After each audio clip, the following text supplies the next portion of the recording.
கர்த்தருக்கு பிரியமானவர்களே, கர்த்தர் இன்றைக்கு உங்களோட பேசவிருக்கும் வார்த்தையை கேட்கலாமா? ஆதியாகமம் 24ஆம் அதிகாரம் 45ஆம் வசனம். நான் இதை என் இருதயத்தில் சொல்லி முடிக்கும் முன்னே, இதோ ரெபேக்காள் தன் குடத்தை தோள் மேல் வைத்துக் கொண்டு புறப்பட்டு வந்து துறவில் இறங்கி போய் தண்ணீர் மொண்டாள். அப்பொழுது நான் எனக்கு குடிக்க தர வேண்டும் என்றே. அவள் சீக்கிரமாய் தன் தோள் மேலிருந்த குடத்தை இறக்கி, குடியும், உம்முடைய ஒட்டகங்களுக்கும் வார்ப்பேன் என்றாள். நான் குடித்தேன், ஒட்டகங்களுக்கும் வார்த்தாள்.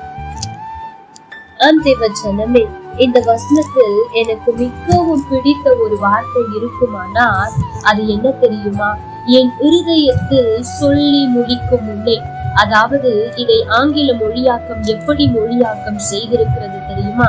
I had finished praying in my heart. அதாவது அவர் அங்கே ஜெபித்திருக்கிறார் என்று வேதம் சொல்லுகிறது. அது மாத்திரமல்ல, ஜெபித்து முடிக்கும் முன்னே அவருக்கு பதில் வந்திருக்கிறது. இது எவ்வளவு ஆச்சரியம் பாருங்கள். இந்த வார்த்தையை கேட்கிற உங்களுக்குள்ளாய் கூட இந்த ஆசை வரலாம். இப்படி எனக்கும் நான் அநேக காரியத்தை ஜெபித்து கொண்டிருக்கிறேனே, இன்றைக்கு ஜெபித்து முடிக்கும் முன்னே அதற்கு ஒரு பதில் வந்து விடாதா என்ற ஏக்கம் ஒருவேளை உங்களுக்குள் காணப்படலாம். அல்லது இப்படியாய் தோன்றலாம், எனக்கு மாத்திரம் நான் எவ்வளவு ஜெபித்தும் பதிலை பெற்றுக் கொள்ளவில்லையே.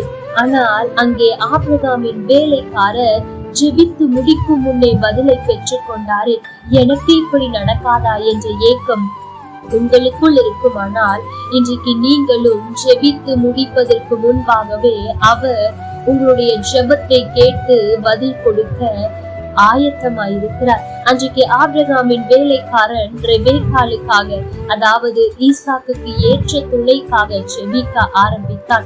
ஜெபித்து முடிக்கும் முன்னே, அதாவது அவன் சத்தமிட்டு கூட ஜெபிக்கவில்லை, இருதயத்தில் ஜெபித்து முடிக்கும் முன்னே அதற்கான பதில் கடந்து வருகிறது. இவர் தேடி போகவில்லை, அந்த பதிலே இவரை நோக்கி வருகிறது. தேவஜனமே, இன்றைக்கும் நீங்கள் ஜெபித்து முடிப்பதற்கு முன்பாகவே நீங்கள் தேடி போக வேண்டாம், உங்களை தேடி அவர் பதில் அனுப்ப போகிறார். ஆமேன் என்று சொல்லி விசுவாசத்தோடு இதை பெற்றுக் கொள்ளுங்கள். ஆனால் அதற்கு நாம் செய்ய வேண்டிய காரியம் என்ன தெரியுமா?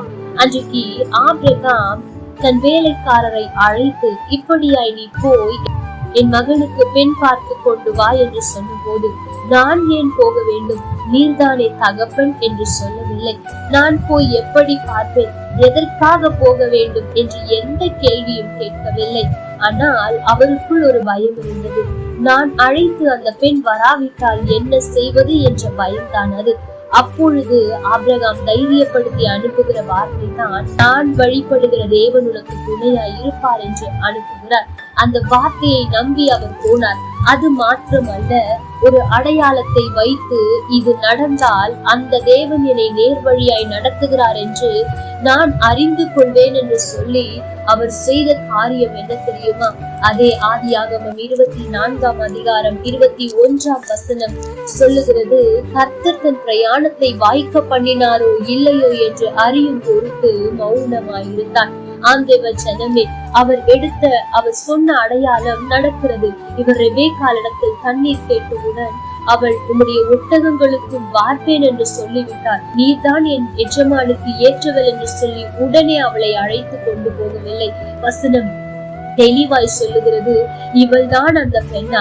கர்த்தர் அந்த பிரயாணத்தை வாய்க்க பண்ணினாரா என்று அறியும் பொருட்டு சிறிது நேரம் மௌனமாய் இருந்தார். தேவஜனமே, இன்றைக்கும் நீங்கள் ஜெபிக்கிற அநேக காரியத்திற்கு பதில் வருவதை போல சில நேரத்தில் காணப்படலாம்.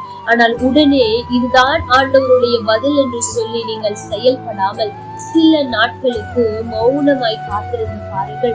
அன்றைக்கு ஆபிரகாமின் வேலைக்காரரை போல நீங்கள் செய்ய போகிற காரியத்திற்கு முன்பாகவே ஒரு அடையாளத்தை ஆண்டவரிடத்தில் கேட்டு, அது அப்படி நடப்பதற்கான சூழ்நிலைகள் வரும்போது அது ஆண்டவர் கொடுத்ததுதானா என்று மௌனமாய் அவர் சமூகத்தில் அமர்ந்து அறிந்து கொள்ளும் மட்டும் நீங்கள் பொறுமையாய் இருப்பீர்கள் என்றால், நிச்சயம் நீங்கள் ஜெபித்து முடிப்பதற்கு முன்பாகவே ஆண்டவர் பதிலை உங்களை தேடி அனுப்புவது நிச்சயம்.